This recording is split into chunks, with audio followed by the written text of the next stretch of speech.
Si te gusta este proyecto y quieres apoyarlo, ahora lo tienes más fácil que nunca. Desde 1,49 euros al mes, que es menos de lo que vale una Coca-Cola, puedes hacerte fan en iVoox y ayudarnos a que este proyecto continúe. A cambio, te daremos acceso anticipado a algunos episodios, acceso a episodios exclusivos para miembros y acceso a episodios del archivo histórico que han dejado de ser públicos. Por otra parte, si estás interesado en patrocinar algún episodio, no dudes en enviar un email a futbolbase10@gmail.com. Llega ya el episodio de esta semana. Muy buenas futboleros y futboleras. Aquí estamos una semana más en este podcast de Fútbol Base 10. Hoy nos encontramos con una persona muy ducha en este tema de la preparación física. Hoy nos encontramos con una persona ducha en todo el tema del ámbito internacional. Hoy nos encontramos con Josep Cañas. Muy buenas. Hola, hola, ¿cómo están? Un gran saludo a todos. Muchas gracias por la invitación a este espacio y espero que disfruten de esta charla, de esta conversación de fútbol y de preparación física, que es lo que más nos alegra y más nos pone a trabajar en este día a día. Bienvenidos a todos. Muchas gracias, Josep. Nada, como podemos ver, te encuentras en este momento en Colombia, como bien me has indicado anteriormente. Y nada, preguntarte un poquito sobre toda esa bagaje que llevas a las espaldas en el ámbito internacional, en diferentes cuerpos técnicos. Que nos gustaría que nos comentases un poquito cómo has vivido esta experiencia, cómo ha sido tu paso por este mundo del fútbol y que nos comentases un poquito pues, vivencias y sensaciones. Sí, para los que no me conocen, soy venezolano. Comencé mi carrera profesional en Venezuela. Estuve en varios clubes de primera división. Primero estuve 10 años en fútbol base. Después de allí pasé a trabajar en fútbol profesional. Pasé por equipos como Estudiantes de Mérida, todos de primera división, Monagas, Yaracuyanos, Deportivo Pará. Allí estuve en selección de Venezuela sub-17. Por allí en el 2013 clasificamos por primera vez a un Mundial sub-17 de la mano del cuerpo técnico el profesor Dudamel, con el que todavía estoy trabajando. Y después estuvimos con la selección de Venezuela sub-20, aquella famosa selección que quedó subcampeona del mundo en Corea del Sur en 2017. Después de allí estuve en la selección adulta de Venezuela durante 4 años hasta 2020, en donde pasamos de la selección a un club en el exterior, en Brasil, en Atlético Mineiro en 2020, en el 2021 en la Universidad de Chile, en Chile, en el 2021 finalizando el año en el Deportivo Cali, todo 2021 y 2022, y posteriormente nuestro último equipo como cuerpo técnico fue el Necaxa en México. Hasta hace par de meses atrás estuvimos por allá en tierras mexicanas. Pues en líneas generales, he tenido la fortuna y le doy gracias a Dios por ello de poder vivir lo que son las diversas culturas. Por allá alguna vez estuvimos con la selección adulta en España, estuvimos en Madrid, Barcelona, en el País Vasco, participamos un par de veces en el COTIF, también por allá en Valencia, creo que es que se realiza en el COTIF. Y bueno, varias oportunidades estuvimos compartiendo con cuerpos técnicos también allá de España. La última vez fue el profe del Athletic de Bilbao, Valverde, me parece.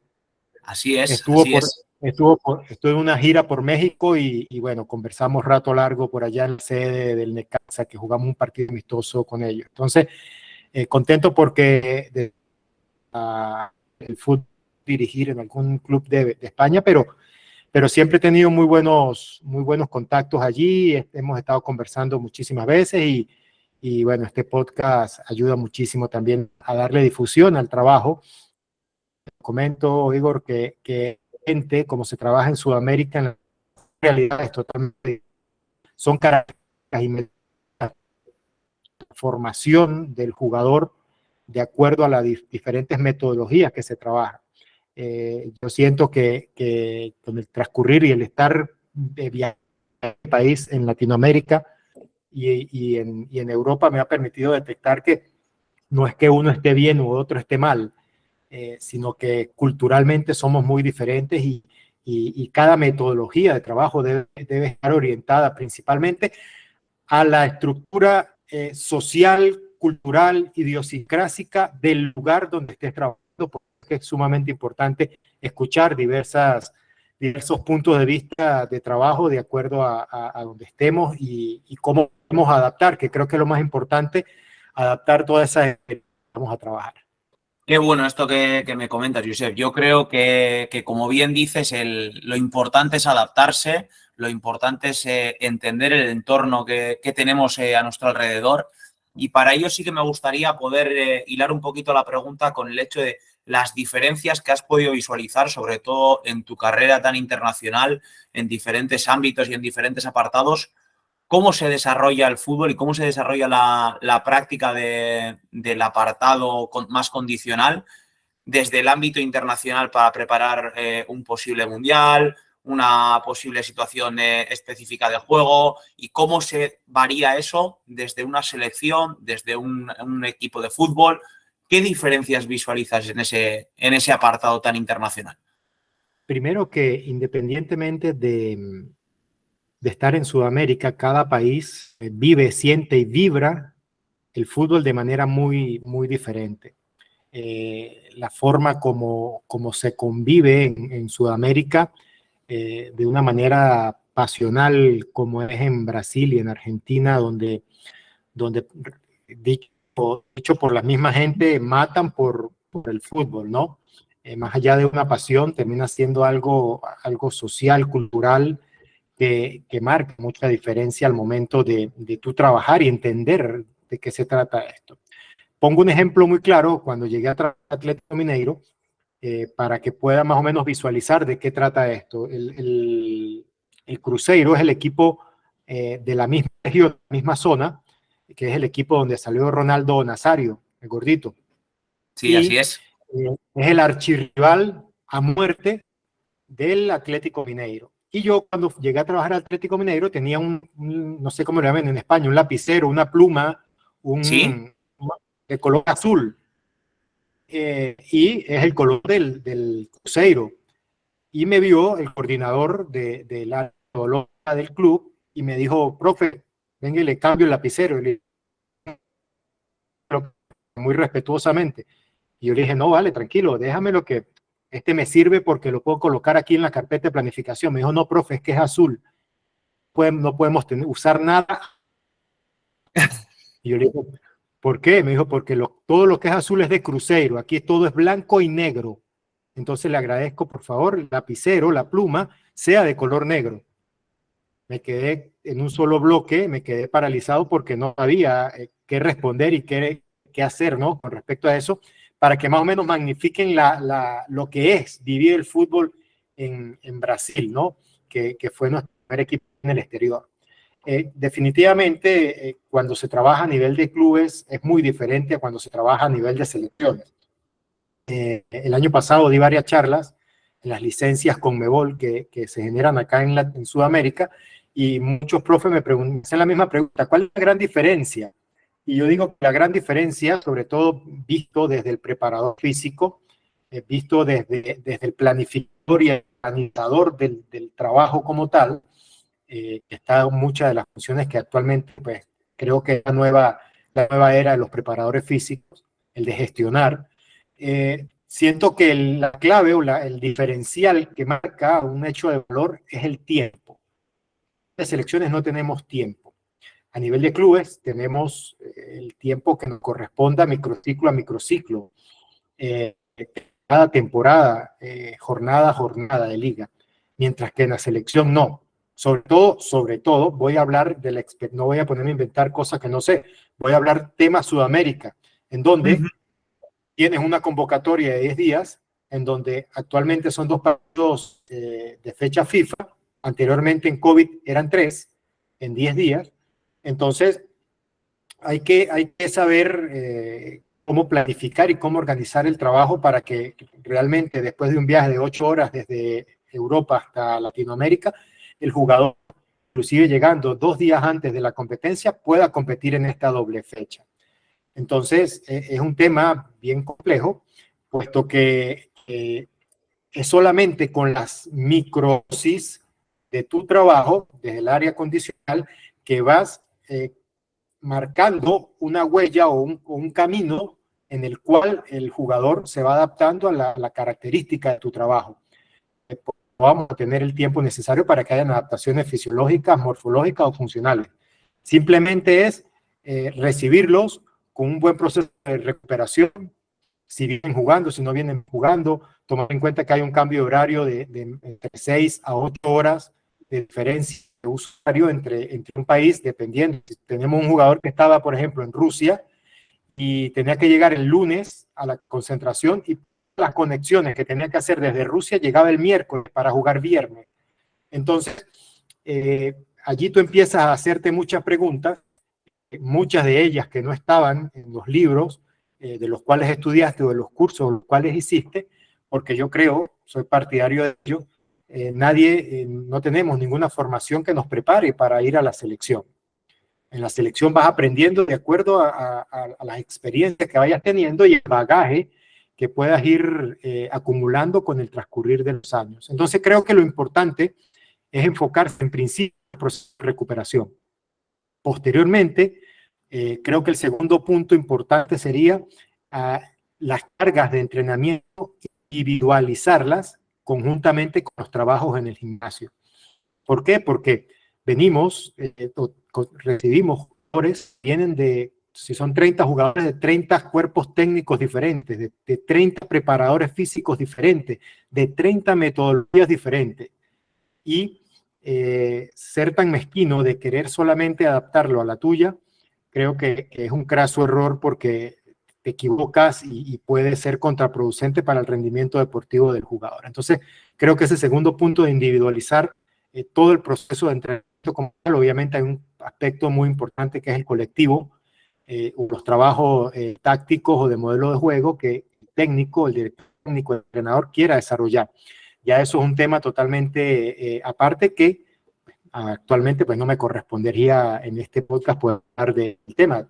Nos extenderíamos a un lugar donde muchos que son técnicos se pondrían celosos porque un preparador físico está hablando de temas de táctica, ¿no? Pero trataremos de por allí dejar vestido de algunas cosas. Y el tercer punto que creo que también será importante es mantener el contacto y la relación con los otros preparadores físicos de otros cuerpos técnicos, inclusive pidiendo y enviando informes de la carga externa y la carga interna del último microciclo de trabajo desarrollado por el jugador convocado, para que de esa manera uno pueda adaptar también las cargas de entrenamiento de acuerdo a lo que vienen acostumbrados a hacer durante un microciclo normal de competición. Entonces creo que esos 3 puntos, pues, la gestión del preparador físico, cómo convencer al jugador a través de la comunicación, cómo poder sacarle provecho. Te pongo un ejemplo. Me gusta hacer activaciones previas a la competencia del día. Si competimos a las 9 de la noche, hacer una activación en la mañana para quitar esa amnesia muscular normal de las 8 horas de sueño. Y, por ejemplo, conseguí jugadores con que me decían, profe, yo estoy acostumbrado a hacer yoga. A mí no me gustan las activaciones, yo hago yoga. Entonces, yo nunca he manejado una sesión de yoga previo a un partido. Otro jugador me dijo, profe, a mí me gusta hacer peso muerto y sentilla con 2 repeticiones con un peso estipulado que yo hago en mi club.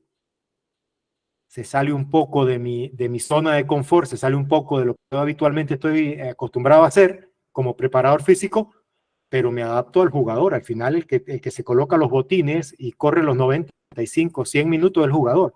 Entonces yo le digo, bueno, viene el tema de la gestión, vamos a negociar, hazme la activación y al final haces el yoga, o haz el yoga primero y al final haces la activación. Haz la activación y vamos al gimnasio y yo quiero ver cómo haces las sentadillas, cómo haces el peso muerto, cómo ejercicios de potencia, de arranque que estás acostumbrado a hacer. Y ahí me fui camaleónicamente adaptando a lo que a cada uno le gusta y conocer, porque al final con el tiempo es que terminas conociendo cada jugador, cada característica, qué le gusta, qué no le gusta. Y siento que eso es parte de la gestión que un preparador físico debe hacer, que anteriormente no estaba. Cuando yo comencé, nada de eso lo llevamos a cabo. Si uno quiere marcar diferencia con tu trabajo, con cómo se vea el día a día de tu trabajo, de tu gestión, que estar pendiente de esos pequeños detalles, desde la mentalidad, desde la comunicación, desde la gestión que se pueda llevar a cabo con el jugador, y no solo con el jugador. Imagínate, en España varias veces fuimos a clubes donde es mucho mayor el staff de planta que la misma cantidad de jugadores. Entonces, tienes que trabajar en un entorno donde hay 20 personas, aparte del cuerpo técnico, desde 5 preparadores físicos, 7 fisioterapeutas, 3 readaptadores. En Brasil me tocaron 5 médicos, 2 de ellos de la selección de Brasil, los utileros, los cancheros. Es decir, tienes que, uno como preparador físico, es mi óptica y es mi perspectiva, tienes que gestionar, manejar toda este capital humano que puede tener más conocimiento que tú, que puede tener formas diferentes de trabajar, y que ciertamente es más fácil que uno se adapte a todos, a que todos tengan que adaptarse a una sola forma de trabajar. Entonces creo que por allí el estar rotando de equipos en Sudamérica y haber estado en selección permite percibir y ver un poco el panorama diferente a como que solamente estar en club. Tienes el tiempo, tienes las herramientas, siempre tienes el mismo gimnasio, la misma cancha, sabes qué material tienes, mientras que cuando vas viajando de país en país te toca adaptarte a cada realidad, a cada hotel, a cada club en el que llegas, a cada clima. Entonces creo que por allí radicaría principalmente la diferencia de la pregunta que me hiciste. Qué interesante y qué curioso el mundo, sobre todo yo creo que en este caso a nivel selección, porque muchas veces sí que parece desde fuera que el jugador llega desde su club, con su carga, con su trabajo diario, y parece ser que es llegar a la selección, adaptarse, plantarlo en el campo y desde ahí pues jugar, una preparación, un acondicionamiento a lo que se va a desarrollar, y todo el trabajo que tiene detrás, todo el trabajo de estímulos, de organización, de comunicación entre club, selección, preparador físico, adaptadores.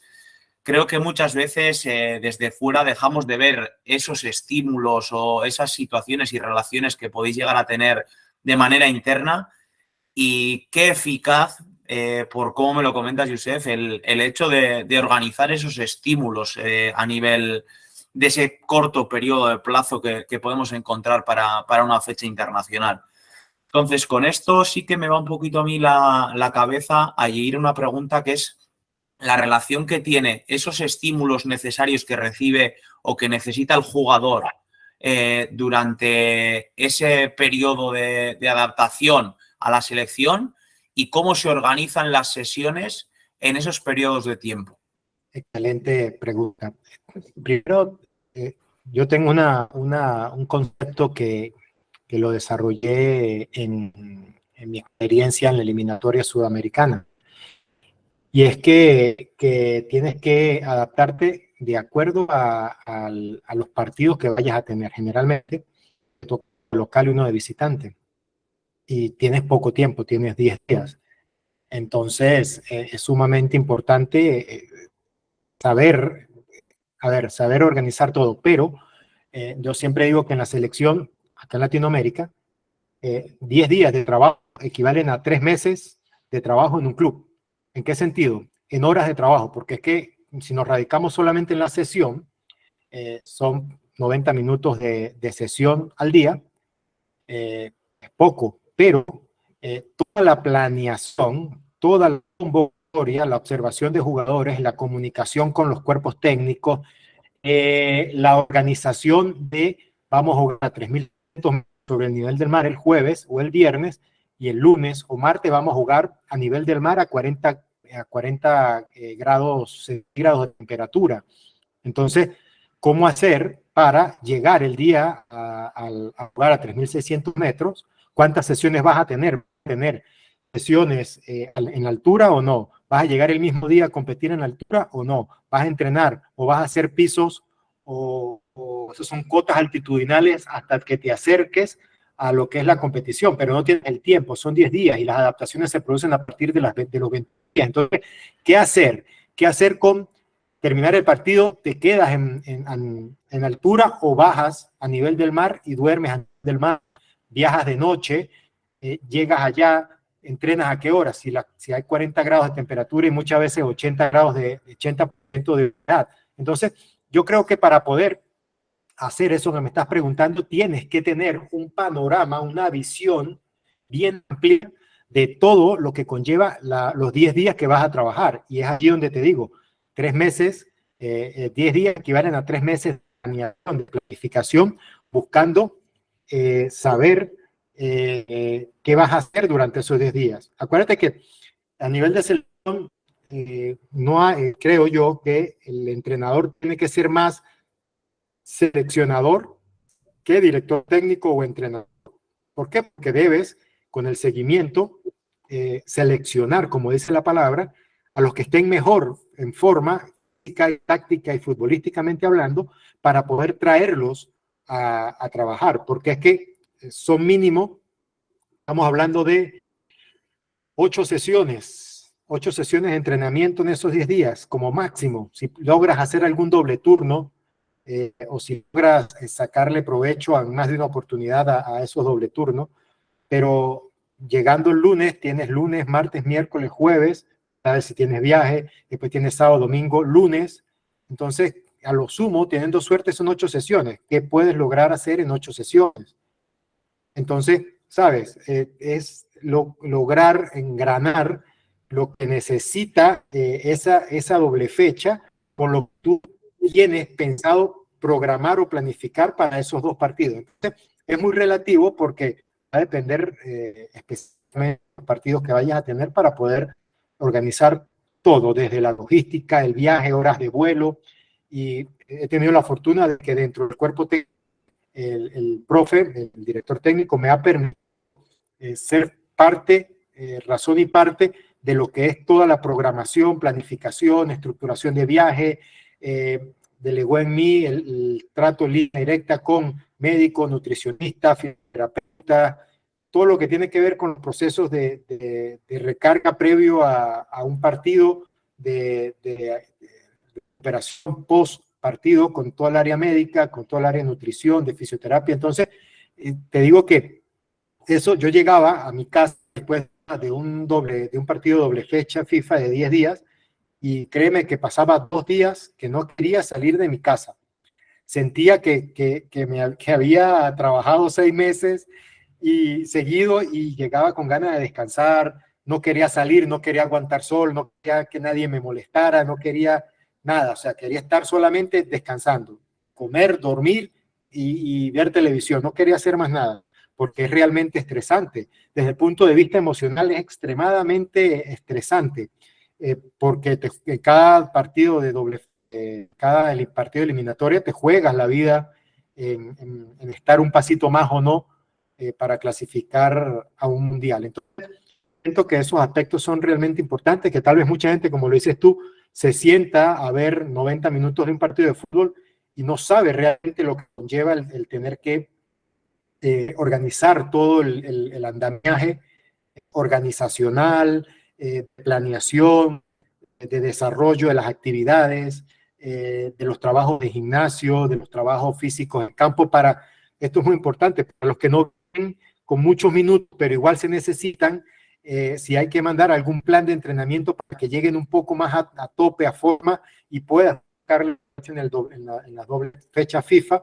Todos esos aspectos son realmente importantes, que nadie te los dice, y tú, con el transcurrir de los meses, de los años, vas entendiendo que es realmente importante. Eso, y mantener una comunicación constante con los jugadores, creo que marca una diferencia notable en tu trabajo, en tu papel como preparador físico.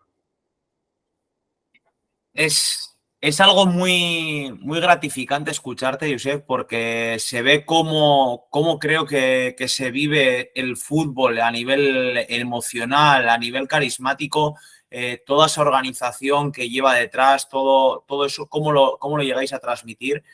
Y creo que visualizando un poco esas fechas internacionales que podemos ver, sí que se suelen ver equipos sudamericanos muy pasionales, muy físicos, y como bien dices, son situaciones agotadoras. Creo que va un poquito relacionado ese desarrollo y exigencia física con todo lo que lleva emocionalmente, el doble partido, el poder verte fuera de un mundial en una situación de doble fecha.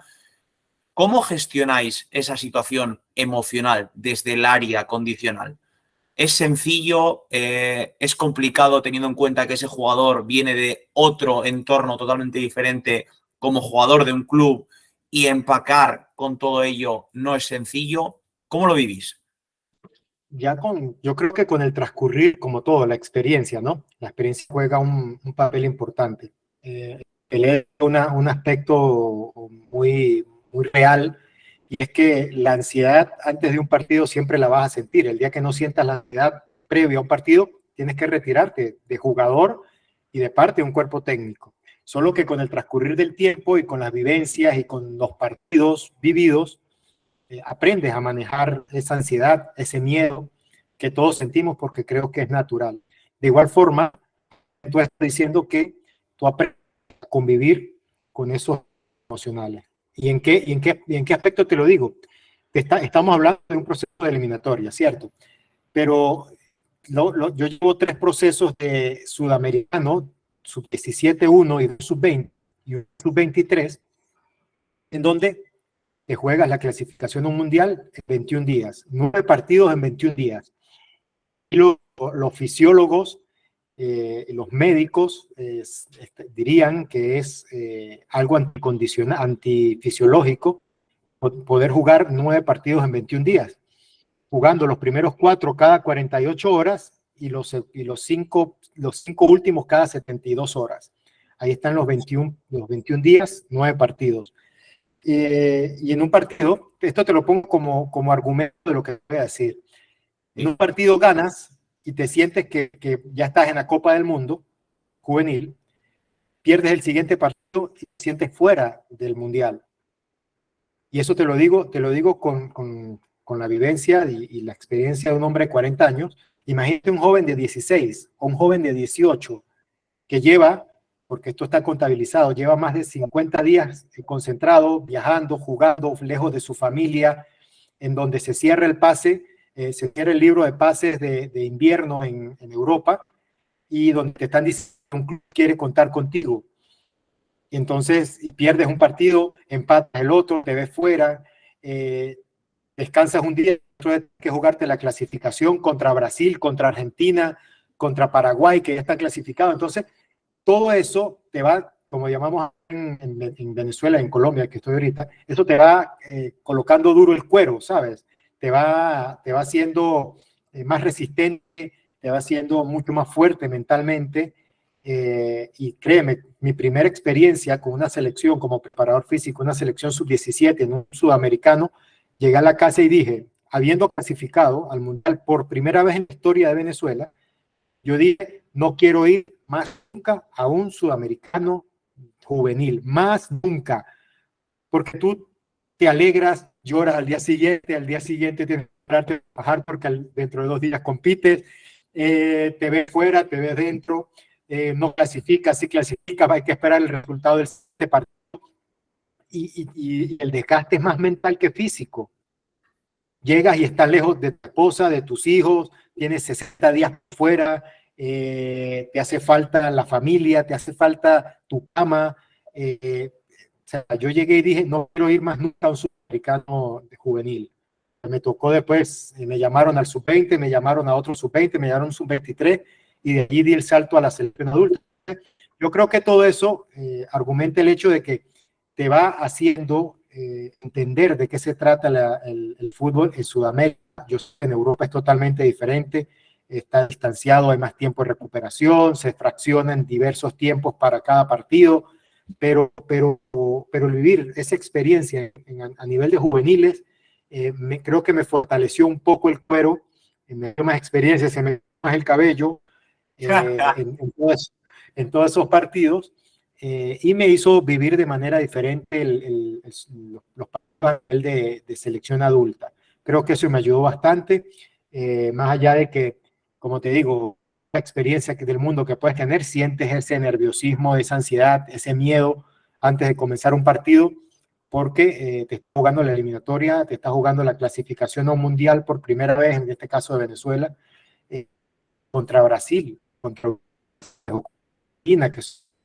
potencias en Sudamérica y que te hacen sufrir cada partido para poder rasguñar algún punto. Entonces, creo que allí se basa principalmente en la experiencia, en las canas, en los partidos vividos, en las derrotas que siempre te fortalecen, te ayudan a afrontar de manera diferente, emocionalmente hablando, más allá de que, si bien es cierto, tanto el jugador se programa mentalmente a un partido, igual el cuerpo técnico creo que se programa, ¿no?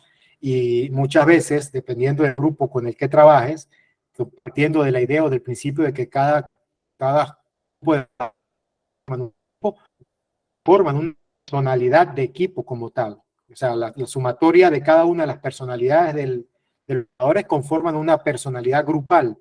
Entonces va a depender de la personalidad grupal del equipo, las estrategias que tú vayas a utilizar para que ellos sientan en ti una confianza, una seguridad desde el calentamiento, desde el entrenamiento, desde la preparación del partido, que les dé una confianza mayor al momento de afrontar cualquiera de las dificultades que se pueden afrontar en el partido. Entonces, eso es importante, detectar esos patrones de comportamiento grupales que te permitan saber qué estrategias utilizar. Me pasó, hay equipos que por allí no son muy competitivos, son tipos de experiencia que ya han vivido la eliminatoria, saben cómo prepararse y no tienes que decirle absolutamente nada. Pero hay otros que son jóvenes y necesitan esa palmadita en la espalda, ese abrazo, ese empujón, que sientan la energía, que sientan la emoción, simplemente una palabra, que sientan confianza, seguridad y que se vayan con esa sensación al partido. Entonces va a depender también de la personalidad del grupo, la forma como tú puedas reaccionar al momento de estar allí en esa eliminatoria. Estás escuchando el podcast de Fútbol Base 10, el lugar en el que hablamos del entrenamiento de tu deporte favorito. Qué bueno, creo que me estás transmitiendo desde el primer momento, no sé a mí por lo menos, no sé a los oyentes, pero el hecho de esa envidia sana que hablamos desde fuera, de poder vivenciar cómo nos queda tan lejos esa oportunidad de vivir un sudamericano y, como bien decías, aunque sea tener un momento de decir, bueno, lo he vivido una vez y con esto es suficiente, pero el poder vivenciarlo. Y un poquito en relación con ello, hablabas de tema de programación, de seguridad. Tengo entendido que también trabajas desde la programación neurolingüística, bien más conocida como PNL. Sí que me gustaría que nos hablases un poquito cómo lo podéis llegar a enfocar, si lo tenéis direccionado también al fútbol, esos mensajes, ese autoconcepto que podemos recibir de ese jugador que viene del club, pues en una dinámica no tan positiva, depende qué mensaje reciba. ¿Cómo lo podéis enfocar? ¿Cómo lo tenéis dirigido? ¿Lo empleáis? ¿Es algo más superficial? Bien, me di cuenta hace mucho tiempo, el rol del preparador físico no es solamente colocar picas y conos para el trabajo con el jugador, ¿no? Si bien es cierto que hay diversas metodologías, y a través de los años creo que me ha tocado la fortuna de pasar por cada una de ellas, experimentando y vivenciando y equivocándome. Al final todos nos equivocamos aprendiendo. Siento que el rol del preparador físico va mucho más allá de solamente el aspecto condicional. Una vez mi padre, quien también es técnico de fútbol, me dijo que el asistente técnico mano del técnico y el preparador físico es el corazón del cuerpo técnico. Yo no lo entendía en principio, pero con el transcurso de los años me di cuenta que razón crasa tenía mi padre. El preparador físico tiene que prepararse, como bien dice su palabra, en muchos aspectos que tal vez no lo hace otro integrante. El preparador físico de medicina, de anatomía, de fisiología, de bioquímica, de fisioterapia, debe saber de readaptación, debe saber de nutrición, debe saber de planificación, estructuración y desarrollo de trabajos, debe saber de muchas cosas, pero en ninguna de las que te nombré está el aspecto mental, y creo que marca una diferencia el poder manejar un poco el aspecto mental del jugador. Primero, el tuyo, porque esto aplica primero a uno mismo para poder aplicarlo a los demás. Y por me di a la tarea de no solamente hacer un curso de programación neurolingüística, inclusive el máster, que lo hice en Barcelona, España, con el Talent Institute. El primer curso en Venezuela, el máster lo hice en España, en el Talent Institute. Y después me di cuenta de que también necesito herramientas de coaching para poder coachar indirectamente al jugador. Entonces, fíjate, no solamente hacer cursos de control de carga, de entrenamiento, de fuerza aplicada en el fútbol, de especialista de fuerza aplicada en fútbol, de planificación, de organización, sino también de ese manejo emocional, mental y de programación. Definitivamente, lo que somos el reflejo de lo que nuestro lenguaje nos dice, o lo que nosotros decimos a través de nuestro lenguaje. Y mucho se ve a nivel de nuestras creencias. Y eso marca un papel sumamente importante porque los jugadores vienen de diferentes culturas, sociedades, diferente núcleo familiar y al momento de hablar con el jugador tienes que llevar todo ese nivel de comunicación de acuerdo a la realidad y al programa mental que tiene el jugador para poder que tengas una incidencia real en lo que quieras lograr con el jugador. Yo lo aplico, primero lo empecé a aplicar en mí para planificar objetivos, cómo perseguir los objetivos, qué estrategias utilizar, cómo me hablaba a mí mismo, y muchas veces no nos damos cuenta, pero ese 40% que nos hablamos, nos decimos cosas negativas, por ejemplo, y entonces ese 40%, ¿qué pasa si le damos un reencuadre y no son 40% de cosas negativas que nos decimos de ese tiempo, sino nos decimos 20, nos decimos en vez de eso nos decimos cosas que nos propulsen a conseguir nuestros objetivos, que nos den una mejor visión de cómo somos nosotros mismos. Entonces, partiendo de ese principio, uno puede adaptarlo también al jugador. Desde preguntas poderosas para que él entre en razón, entre en conciencia, tanto fuera de la cancha como dentro, en el feedback que uno le da constantemente en cada tarea que uno planifica, a conversaciones extra cancha, extra deportiva, donde te vas ganando su confianza, vas creando un vínculo que creo que es fundamental entre el preparador físico y el jugador. No es llegar a ser los mejores amigos, pero sí tener un vínculo en común que te permita luchar por el objetivo personal. Eso influencia al momento de que tú puedas llegar a tener influencia positiva en el jugador. Recuerdo una vez en Atlético Mineiro, un exjugador que era gerente, le pregunté que cuál había sido el mejor preparador físico que él había tenido, goleador histórico del club. Me dijo, el mejor preparador físico que tuve fue Igor Guijarro. Y yo le pregunto, ¿por qué? ¿Por qué él fue el mejor? Y yo esperaba una respuesta fue el que me puso mejor físicamente, me desarrolló muscularmente para lograr ser el jugador que fui, porque con él hice 20 goles. No, me dijo, fue él que me dio más confianza y el que confió en mí al momento de que yo debuté y empecé como jugador de fútbol profesional.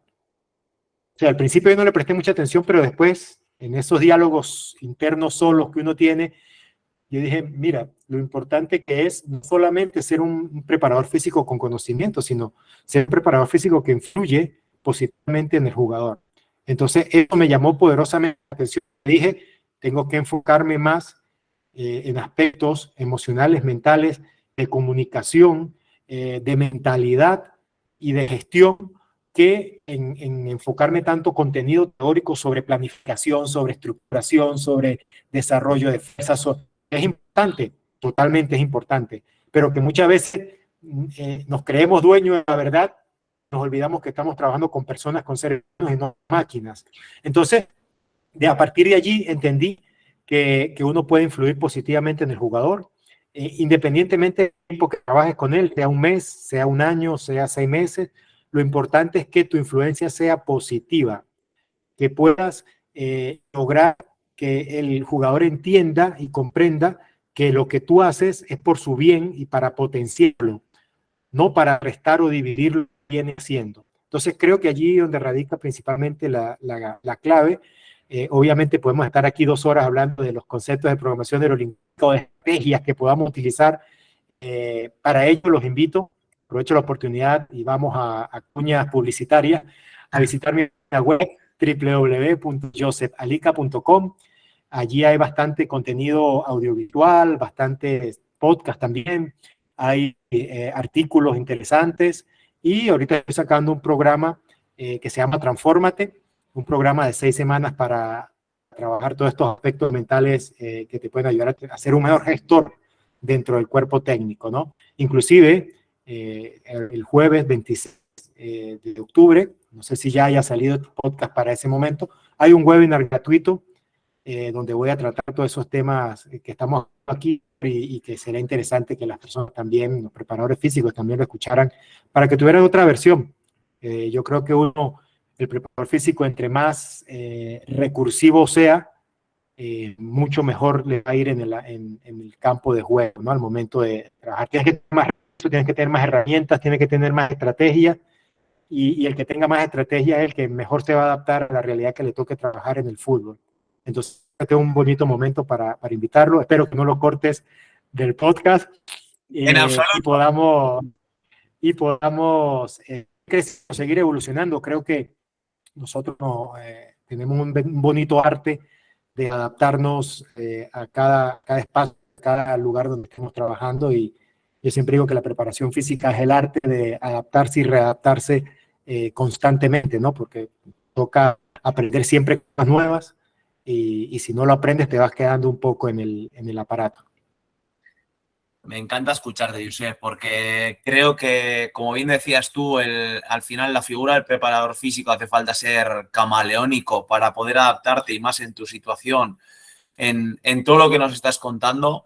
Y si no he entendido mal, también estás realizando situaciones de formación, de coaching a futuros preparadores físicos, actuales preparadores físicos en ese propio desarrollo.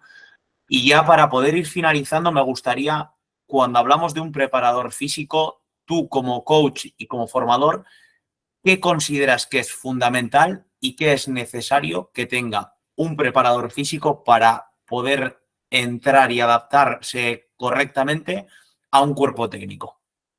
Qué buenas preguntas haces, Igor. Me encanta porque podemos, con cada pregunta estamos en un podcast totalmente diferente, pero interesantísimo. Mira, te voy a hablar un poco, bueno, ¿cómo se dice cuando uno habla de una película que no ha pasado? ¿Cuál? Perdona, Josep. Cuando uno habla de una película que no lo han visto, hace spoiler. Spoiler, eso es, spoiler. Spoiler. Voy a hacer un poquito de spoiler porque toca un punto que he estado trabajando el último mes, en donde he estado preparando el webinar. El webinar se llama 3 secretos para potenciar tu carrera como preparador físico. Y creo que da en el clavo, justo en el clavo donde tú estás haciendo la pregunta, ¿no? Yo creo que partiendo de un principio en donde la preparación es la base de la improvisación, donde tienes que tener cierta cantidad de conocimientos, y creo que las personas o los preparadores físicos que están en Europa y me están escuchando, lo pueden hacer tranquilamente, porque sé que es así en estudios universitarios, maestrías que se hacen en España, inclusive las licencias que da UEFA. Creo que como principio fundamental la preparación con respecto al conocimiento es sumamente importante. Creo que ustedes nos llevan un espacio bien ganado con respecto a Sudamérica, y lo hablo con toda propiedad y sin faltar respeto a los profes acá en Latinoamérica. Pero creo que allí el conocimiento es fundamental. En segundo, y desligando un poco de este aspecto tan importante como el conocimiento, creo que la mentalidad que tiene el preparador físico tiene que ser la idónea para poder adaptarte a cuerpos técnicos con el que vaya a trabajar. Porque si bien es cierto, partimos de un principio de que el director técnico es el que toma todas las decisiones, el que irradia todos los mecanismos de gestión, de planificación, de estructuración, de organización, de todo.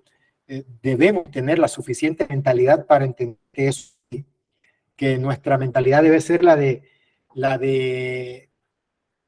aparte de prepararte poder tener herramientas que puedas poner a disposición de tu director técnico.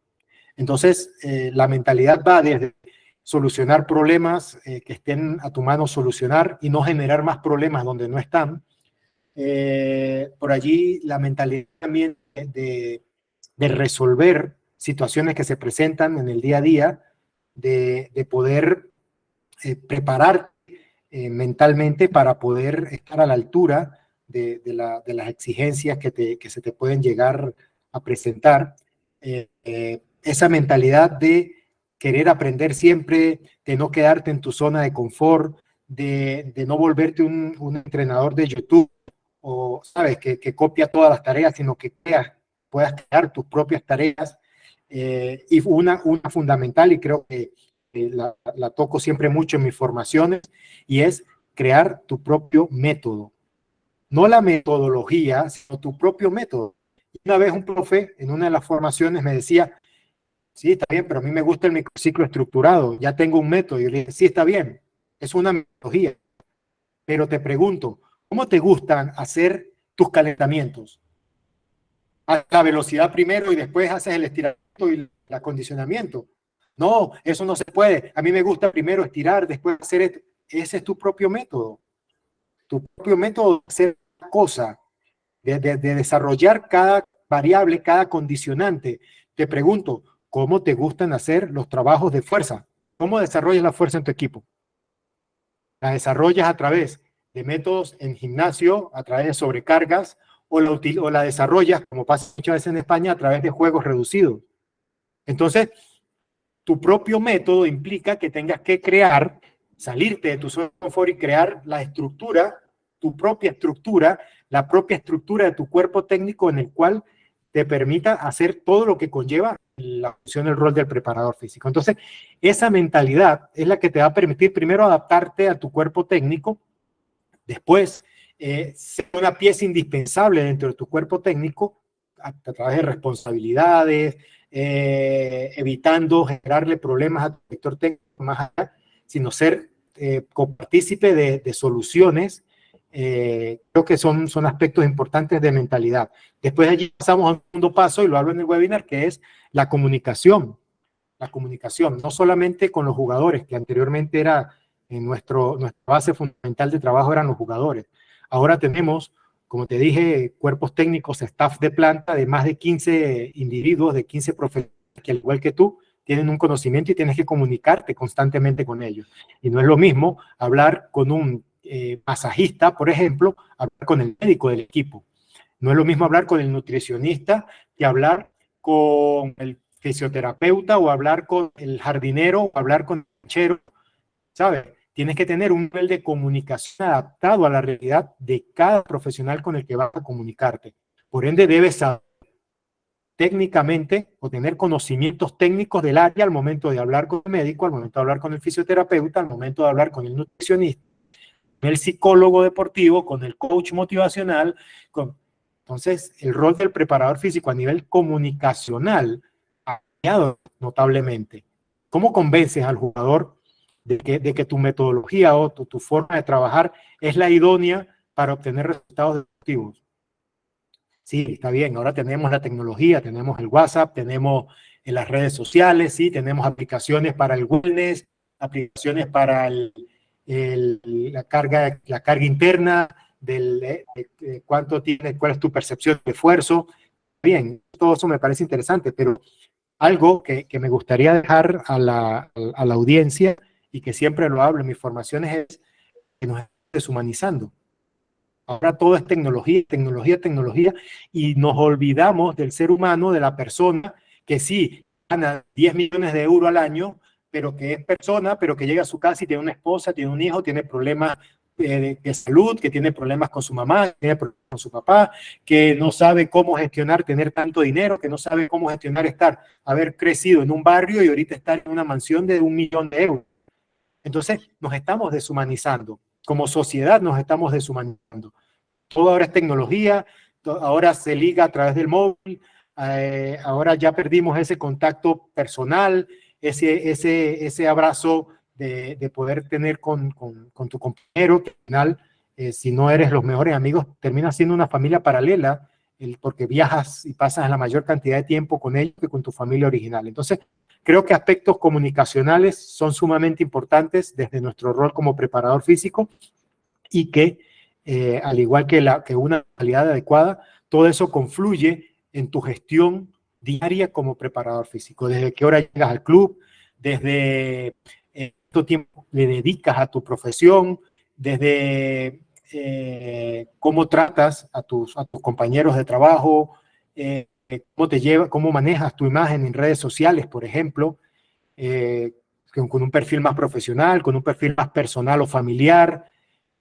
Todo eso al final termina siendo una imagen tuya del preparador físico que realmente quieres ser. No me quiero extender mucho respecto al tema, pero siento que es importante y hice un spoiler porque es lo que principalmente se va a tratar allí en el web del programa de gestión del preparador físico. Son aspectos que muchas veces olvidamos o dejamos de un costado y nos planificamos, sobre todo para hacer cursos o formaciones que vayan más orientados al nivel condicional y mucho menos al nivel personal y de gestión del preparador físico. Así que espero no aburrirlos con el tema, pero creo que es sumamente importante y eso se puede, ojo, se puede empezar a aplicar este programa de mentalidad, de comunicación y de gestión desde categorías menores, desde el fútbol formativo, desde cualquier categoría.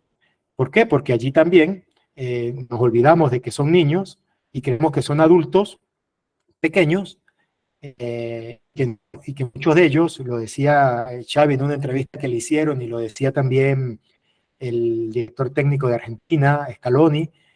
Los niños están dejando de jugar porque la presión es tan grande que no disfrutan el ser niño y la actividad lúdica de jugar, que es ir a compartir un espacio con otros niños, donde te sientes feliz por 1 hora y media de entrenamiento al día, y que a diferencia de nuestra época, no sé si de tu época, Igor, no sé qué edad tienes, pero jugábamos en la calle hasta las 8 de la noche y era dándole patadas todo el santo día a la pelota. Ahora no, ahora los niños están en casa, en el piso, con el móvil, con la tablet, con el wifi, con los juegos de video, y ahora todo es en línea, y ahora voy a reunirme con... Esto me causó curiosidad, me dijo mi hija, papá, vamos a jugar, creo que es Minecraft, uno de los juegos en línea, y nos vamos a reunir mis amiguitos. Le dije, no. Las reuniones son personales. Si vas a jugar, juega con tu hermano. No se ponga, se acostumbran a ese microclima de que todo es virtual y nos deshumanizamos. Entonces, creo que estamos perdiendo eso de estar en la calle, de jugar en la calle, hay un principio, no sé si lo has escuchado, el de las 10.000 horas, de un libro sobre que vuelves especialista en algo con 10.000 horas de trabajo, de entrenamiento. Yo la otra vez estuve sacando cuenta, claro, es que en nuestra época, desde los 7 años hasta los 17 años, te la pasaba 4 y 5 horas en la calle jugando. Y si te pones a sumar todas las horas, te vuelves especialista en lo que estás haciendo. Por eso es que salía la cantidad de jugadores que salía antes, con las características que se dan antes, tal vez no están saliendo. Así que bueno, espero no haber aburrido un poco con mis ideas, mis principios, y como veo sí, y como vibro un poco el fútbol desde acá, ¿no? Desde Sudamérica. Creo que nos has arrojado un gran halo de luz y sobre todo con el tema de deshumanizar me venía a la cabeza un poquito una de las frases que utiliza Pacheta, el entrenador actual del Villarreal, que suele decir, ¿qué falta nos hace hoy en día ese abrazo de gol? Muchas veces ese humanizar, ese sentir, ese sentirnos cerca y vivenciar la relación humana, ese tener, ese contacto, ese físico. Entonces, pues bueno, creo que tal y como nos lo haces ver, creo que tal y como nos lo haces llegar, es como lo deberíamos estar vivenciando, como creo que podemos llegar a vivenciarlo. Así que yo creo que desde Fútbol Base 10 y personalmente yo como Igor, darte las gracias, Josep, por todo ese halo de luz que nos transmites y nos has transmitido durante este momento, que espero que en ese webinar podamos seguir disfrutándolo juntos y podamos seguir creciendo, que creo que es muy importante para este jueves. Así que nada, desde aquí, desde España, darte las gracias por todo este esfuerzo, desearte lo mejor en esta larga carrera que todavía te queda y muchísimo ánimo con todos los trabajos que tengas por delante. Muchas gracias, Igor. Seguimos en el proceso de crecimiento. Yo creo que debemos de aprender hasta el día que dejemos de respirar. Ya veremos qué nos viene deparando metodológicamente hablando el futuro. Lo que sí es cierto es que no hay metodología buena o mala, sino bien aplicada o mal aplicada de acuerdo al contexto. Siento que es la clave y muchas veces, sobre todo a los entrenadores de fútbol base y categorías menores que por allí puedan estarnos escuchando, no es el trabajo como tal que desarrollamos, es la metodología, es la pedagogía y la didáctica que utilizamos de acuerdo a la edad, la que marca la diferencia entre ser un buen entrenador de fútbol menor, de fútbol formativo, a ser uno más que transitar este mundo del fútbol como tal, ¿no? Muchas gracias por tomarme en consideración. Obviamente, el webinar, como lo comentabas, puede estar en un horario muy fuera de tiempo de España por la hora, pero va a estar igual, lo voy a colgar grabado allí en la página web, igual lo pueden ver, igual después del webinar va a estar disponible también el programa de gestión del preparador físico, y todo esto es para sumar. Yo creo que hay muchas cosas que hablo en el webinar, que voy a hablar en el webinar y en el curso que no están en los libros, sino que se vive, se experimenta, se vive en el día a día del trabajo como tal, y siempre es bueno toda esa experiencia que no está en los libros, poder ponerlas en práctica. Yo me nutro, volviendo al tema de deshumanizarnos, yo me nutro mucho más de charlas de café, me nutro mucho más de conversaciones, discusiones, más pelea respecto a específico. Siento que eso nos hace crecer mucho más que enfrascarnos solamente en un curso, en una formación, que si bien es cierto, y vuelvo y repito, y soy insistente en ello, son sumamente importantes, pero que no es lo único, que es una base que nos forjamos allí y después, de acuerdo a aspectos humanos, personales, es lo que nos desarrolla como preparadores físicos. Entonces, de antemano, gracias a ustedes también por esa invitación. Espero se pueda repetir y podamos seguir conversando un poco, nutriendo un poco más, tanto de tu parte como de la mía, como de las personas que nos escuchan, nutriéndonos del fútbol, de todas esas experiencias que podamos tener. Y nada, por aquí, al otro lado del charco, como le decimos, quedo siempre muy atento a cualquier otra invitación que con gusto pueda yo recibir de ustedes para seguir sumando un granito de arena a los profes que pueden estar comenzando como preparadores físicos, como entrenadores, y que puedan conseguir todo aquello que se propongan. Muchas gracias, hermano. Por supuesto, Josep, pues aquí tendrás un espacio para ti siempre y cuando quieras, así que más que invitado para una segunda, tercera y las veces que haga. Así que nada, nosotros desde aquí despedirnos hoy de este podcast, dando las gracias a Josep, a todos nuestros oyentes, por seguir en contacto con nosotros, por querer formarse un poquito más cada día, y nosotros seguiremos trabajando una semana más para traer un poquito más de luz sobre todo este mundo que nos rodea a nivel futbolístico.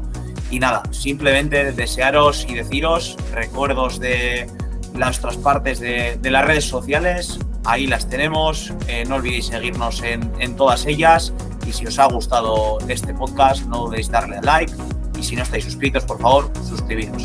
Muchísimas gracias. Hasta aquí este episodio de Fútbol Base 10. No te olvides de suscribirte al canal si todavía no lo has hecho y darle like si te ha gustado el contenido.